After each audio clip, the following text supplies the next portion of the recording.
皆さんこんにちは。日本将棋連盟棋士七段の村中修司です。今回はですね、将棋大図指しました対局の解説編をお届けいたします。戦型がですね、先手四間飛車から、6六銀型と言われるね、飛車穴熊対策があるんですけれども、それに対してね、私が後手番のね、穴熊側でどうやって受けるのかっていうのがね、一つ大きなポイントでした。その6六銀型に対するね、定石の受け方を皆さんに解説したいと思いますので、ぜひぜひ最後までごゆっくりお楽しみください。早速、対局の方を振り返っていきたいと思います。今回私後手番ですので、将棋大図の画面とは逆になりますが、すいません、ご了承いただければと、逆の方から見た形でも参考にしていただければと思います。先手7六歩、3四歩、6六歩、8四歩に6八飛車と、四間飛車ですね。6二銀、4八玉、4二玉、3八玉と。先手がね、王様の移動が早いので、これで藤井システムの可能性は消えたなっていうことですね。藤井システムは居玉でね、端を位を取ったりというのが藤井システムになります。で、3二玉と私の囲いまして、7八銀、5四歩、2八玉、5二金右と。さあ、ここでね、3八銀と上がりましたので、1八香と上がればね、振り飛車穴熊と、呼ばれるね、駒組みになっていくんですが、本局は、3八銀と美濃囲いでしたね。非常にオーソドックスなね、形ですね。王様を早く移動して美濃囲いを完成させるという形です。3三角と。私はここが分岐点で、急戦であればこの時に3三角ではなくてね、7四歩から8五歩とかね、こう攻めの手を指せば急戦になります。本局は3三角からね、持久戦を目指しました。3三角に、7七角、5三銀、1六歩、2二玉。ここは端はね受ける手もあるんですけれど、本局は王様の囲いを急ぎましたね。はい。2二玉に対して1五歩と先手位を取って、1二香と上がりました。ここでね、対局編の時にも言ったんですけれども、私のはね、これで居飛車穴熊が1二香で確定しましたね。居飛車穴模様のところから香車上がったことで、居飛車穴熊にね、組んでいくことが確定したよという局面です。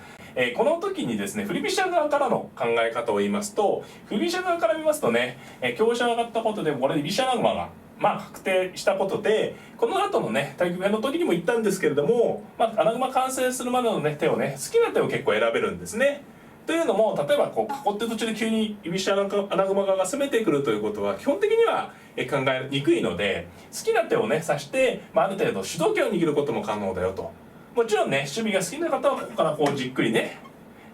高美濃から銀冠に組んで穴熊に負けないなんていうんですかね、厚みを目指すという考え方もできますし、本局ね相手の方はこの、手をね攻めの手に使うという構想ですよね。具体的に言うと6五歩とついていきました。村チャンネル内の動画でもちょっと解説させていただいたんですけど、ここからなるとちょっと穴熊側が、駒組みしにくくなる側面が一応あるんですね。局面形勢がね、悪くなるというわけではないんですけれども、ということで私は4四歩と止めます。それに対して6七銀と出て、1一玉に6六銀と。どうですかね、今先ほど言ったことですね。穴熊に潜っていく手に対して先手は銀がニョキニョキと出てね、積極的にポイントを稼ぎに来たというところですね。さてここですよね。6六銀が出てきた時に、当然この局面でじゃあどう指すのが一番普通ですかって言ったら、パッと見はもちろん2二銀なんですね。穴熊に組んでるから。ただ銀がここまでできてますから、2二銀だからと本局のように7五銀とここに出てくる手があるんですね、銀がね。ですので指してる時にね、穴熊ってどんどん組んで銀を出られて、間違えたってね、失敗した、こう疲れて攻められちゃうって思うんではね、失敗しちゃうんでね、気をつけていただきたいんですよね。本局は私は銀をね出させて指すというね思考だったら2二銀だったんですけど、例えば7四歩とついて銀を出させないっていう考え方もあるんですね。こうつくことで銀は出させないで、それからゆっくり穴熊に囲うよと。ただ7四歩とつくと、もしかすると7五歩という手があるかもしれないですね。これで同歩同銀ですと、なんていうんですかね、一手銀が上がれてないだけ先ほどの7五に出られる変化より損ですし、もちろん7五歩に対してね7二飛車という受け方があって、7四歩同飛車という手があるんですけど、実はねこれで7五歩と打ってくれると7二飛車で、銀が進めないんでね、後手もまずまずなんですが、これちょっと上級的飛車的向けな定石なんですけどね、7八飛車とこう寄る手が一応あるんですね。これで飛車を寄って、歩を打っても角を引かれて、次にね7五歩からここう歩をね石田流の形で取られちゃう手が残りますし、といってね、この歩を打たないで例えば2二銀と上がると、もしかするとこの8八角とか引いてね飛車交換を迫ってくると。穴熊がまだ金がね完全にくっついてないんでね、これもいい勝負だとはそんなにね居飛車が全然ダメになるとは思わないんですけど、ただ7八飛車成同金の後に先手がね打ち込む場所ここに打っても金引いて、歩打たれてね飛車が動けないですし、後手の方には飛車打ち込む隙がいっぱいあるということでね、これはちょっと振り飛車側からのなんていうんですか指し方なんですけれども、ちょっとこういう手があるんで、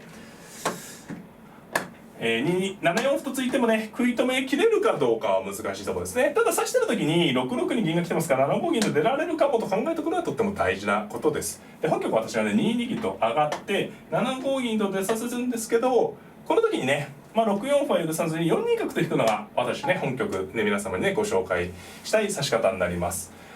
銀を出られて一番良くないのはこう穴熊って囲っちゃうことですね。こう囲っちゃうと6四歩同歩同銀とね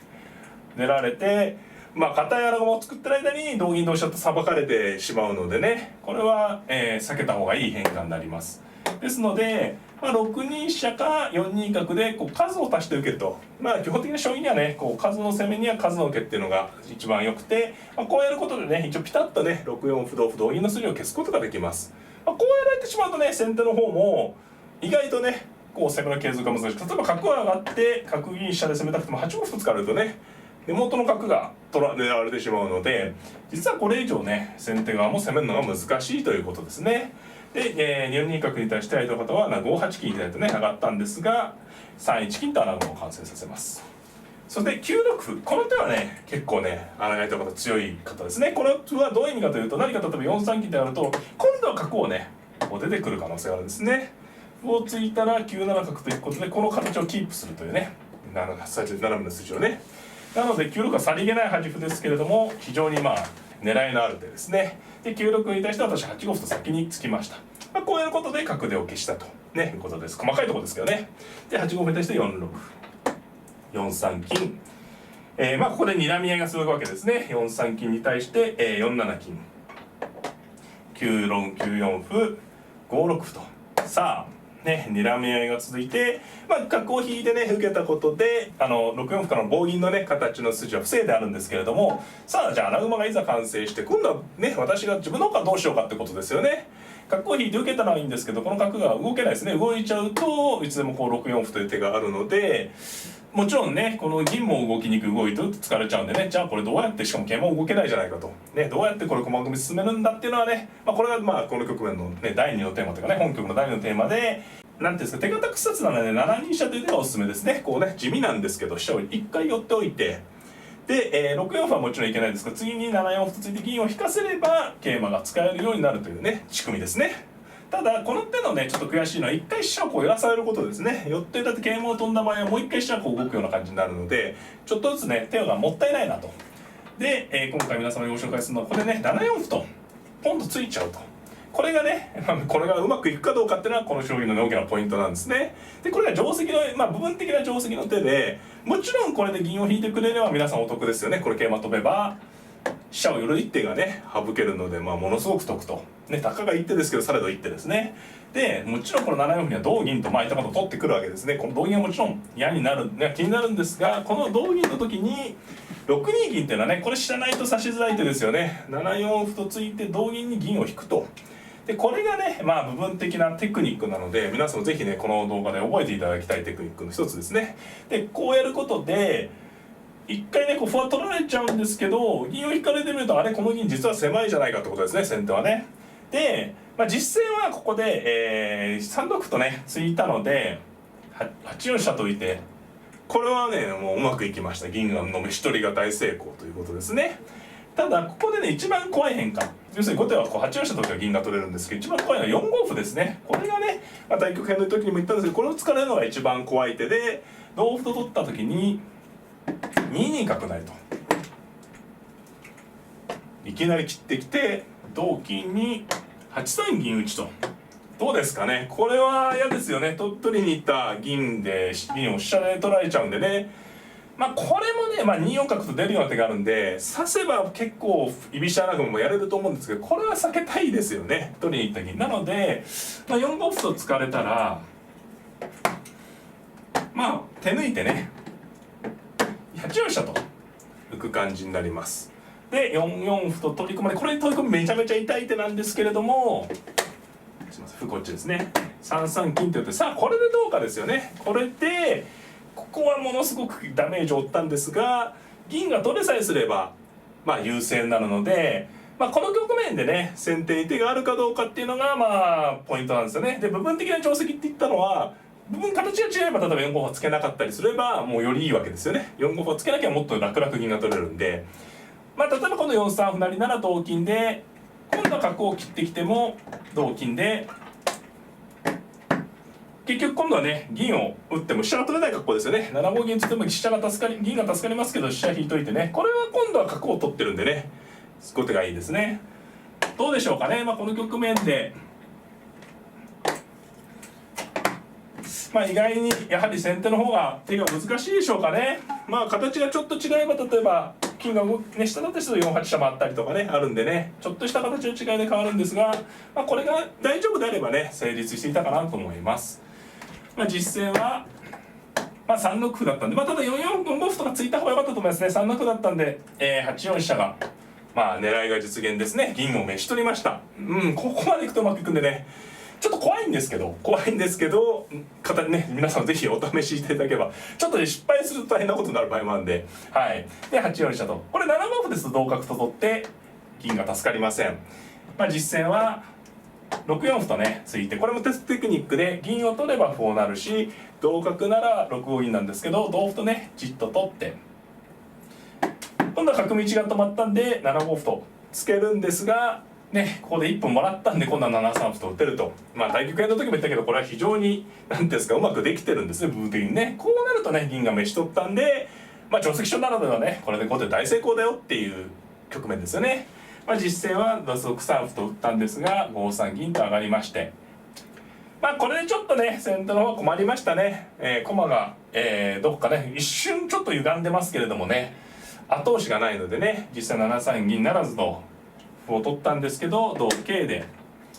さああとはね、銀得ではっきり優勢ですから、どうやって、まあ、勝つかというようなね極端を言うとね将棋になるわけですね。同桂に3七桂と飛んだんですが、6五桂とね、もう使いまして6六角、そして8六歩同歩同飛車とね、まあ、快調なさばきですよね。やっぱりね駒が1枚、得、相手が損するとね損した場所の部分が弱くなるので、こうやってさばけるわけですね。実戦は8八歩と受けたんですが、まあ、ここはいろんな、指し方、まあ優勢の時の勝ち方いろいろあるとこで、まあ、7六飛車とか寄ってね単純に飛車を成っていってもまあ勝ちそうですね。飛車成って、いじめていけばね駒は楽勝です。楽勝な感じになりそうです。ただまあこの時にね対局やる時も言ったんですけど、優勢な時にねどうするかっていうと、隅駒を作らないっていうのは一つポイントになるんですね。この局面、まあもちろん活躍してる駒を使ってより長所を伸ばすって感覚方もあるんですが、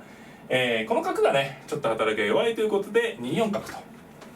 使っていきます。このね飛車を狙ってね、で相手の方は2六歩と突いたんですが4五歩と突いてね角を睨みに入れて、飛車を狙っていきます。実戦同桂と取ったんですが4四金と上がりまして、そうですね、こういう次に4五銀と桂馬を取る手があって、まあ2五歩と突いた方が良かったでしょうね。2五歩と突いてこう突くとね桂馬を取ると角取られちゃうんで、まあ5一角とまた引く感じなんですが、まあ引かされて悔しいようでも今ね手順のテクニックでこう角を出ないでね、ちょっとすいませんちょっと戻しますね。この時に角を出ないで4五歩同桂4四銀もあるんですけど、これだとね歩を成る手が一応あるわけですね。歩を成る手が一応ある。だけどまあこう歩を突かしたけど角を引くことで歩成りをねさせないようにすると。まあこれもね、はっきりね後手が指せるでしょうね。いつでもこう銀を取って桂を取って歩を打っていくような手があるのでね。はい。まあ実戦はね実はこの時にまあ2五歩と突けばもう少しねなんていうんですか長くなるというか、勝負が続いたと思うんですけど、4八飛車がねまあちょっとこれはポカーでしょうね。4八飛車と回ってしまったので、まあこの下でね角を6六飛車とまあ取ったところで、相手方の投了と、なりました。まあこれはねちょっともう相手の最後角取られてしまったらポカーで、まあ王様詰まないではないですけど大きな戦力差があるので投了もやむを得ません。はい、いかがだったでしょうか。今回はですね、将棋王座指しました対局の解説編をお届けいたしました。今回はね、振り飛車側の6六銀型と言われるね、非常に有力な指し方に対してどう対応するのかというのがね、今回のね、本局の大きなポイントでした。7四歩とついて銀を引くというのが、一つの定石なんですけれども、ちょっとね、真似するのは怖いなっていう方もいらっしゃると思うんですよね。繰り返し見ていただいてね、皆様の実践の参考になればなと思っております。この動画が良かったので、またグッドボタンを、チャンネル登録の方もぜひぜひよろしくお願いいたします。それではまた、さようなら。